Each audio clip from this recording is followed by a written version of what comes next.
I'll have a bit of a look at what I found in my garbage pile. It had a lot of dust on it, and it didn't look very clean, but with a little bit of cleaning up, it's not looking too bad, this old Dick Smith example of back in the day test equipment. And you used to be able to go down to your old DSE store and buy one of these off the shelf. I think they were, I don't know, $149 or something, can't remember. But they weren't expensive. But great little unit. You could, excuse me, feed an input through here if you wanted to run external oscillator like a two-tone, etc. I've already got this set up on 28490 on an old 440 that's sitting there.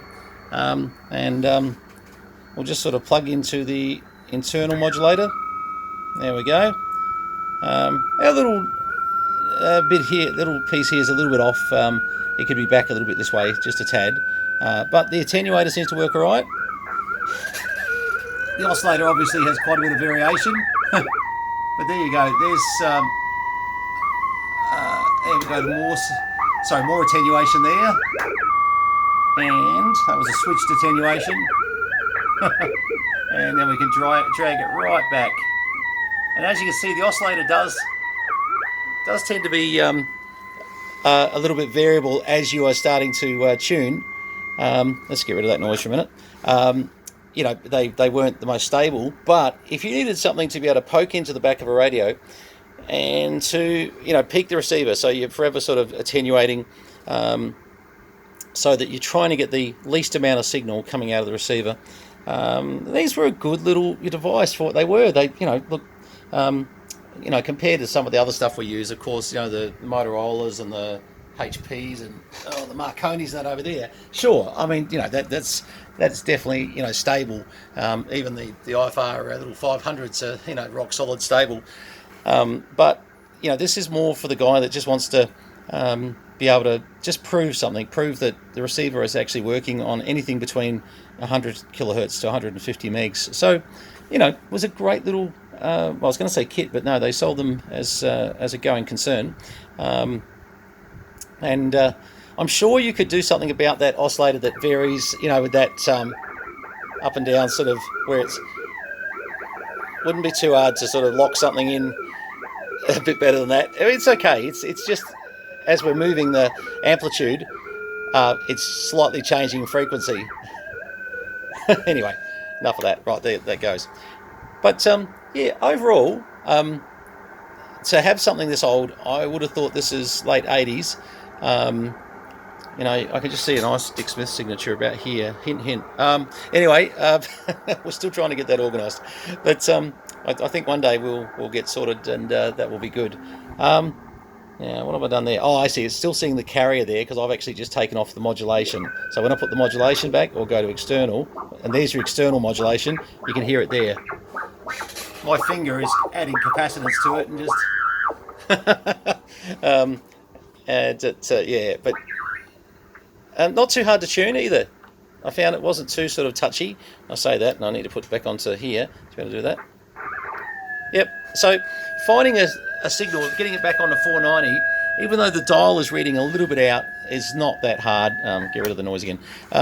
Is not that hard to do. So look, you know, if you do get a chance to pick one of these up one day, it's a great little device just to you know, be able to feed a signal out of. Just please remember, this here, you can't put RF back in, so if you do hook it up to a transmitter, no putting RF back in through there, otherwise bad things happen. And normally what we do, I mean, I'm just doing this as a quick test, but you know, if we really want to safeguard, we're using little attenuators. That wouldn't be big enough though. Actually, I'm just having a look what I've got here. A lot of these are care of my good mate Steve. How many dB is that one? Hang on, just trying to read it. Now it's a matter of being able to actually see the thing. Yeah, hang on, that's not going to help. Looks to be 20 dB. Yeah, so I mean, you could certainly put a bit of attenuation in there. You know, for the, let's say you're putting 100 watts in though, you'd need, you know, oh geez, probably 50 dB. I'm guessing a bit there. There's a chart where you can look that up actually. dBm converts over to watts, and you can sort of just sit there and go, righto, what do we need to do to attenuate? Actually, one of the best representations I've ever seen of DB is actually a video from TRX. Look up TRX. He's a German chap, does some really, really good stuff. Actually, I learned heaps from him, to be honest.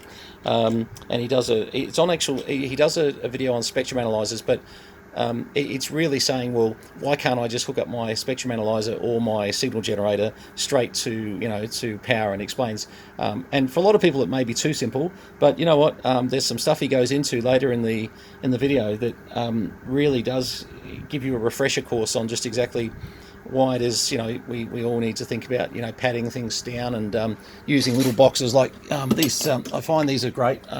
Little clean RF boxes where we can just sniff a bit of RF off those. There's a new chap in Australia, VK Amps, I think. Sorry, I'm just feeling down in Melbourne. Onda, very smart boy. Anyway, for all your needs in anything to do with amplifiers or filters or anything, and it's just that he does those. He does a version of those clean RF boxes, which I've got to order another couple, to be honest, from him, and they're not very expensive, and really the protection's great. Not to mention they have a variable attenuation and a lot of things that you can do. So, all right, well there you go. That's just a bit of a quick look at the Dick Smith SG-4160B. Probably not something that everybody's going to want to put on their bench, but geez, I'll tell you, being an old, CB tech from way back in the early days, and then going on to commercial, geez, I remember these things. It's like revisiting my childhood. So there you go.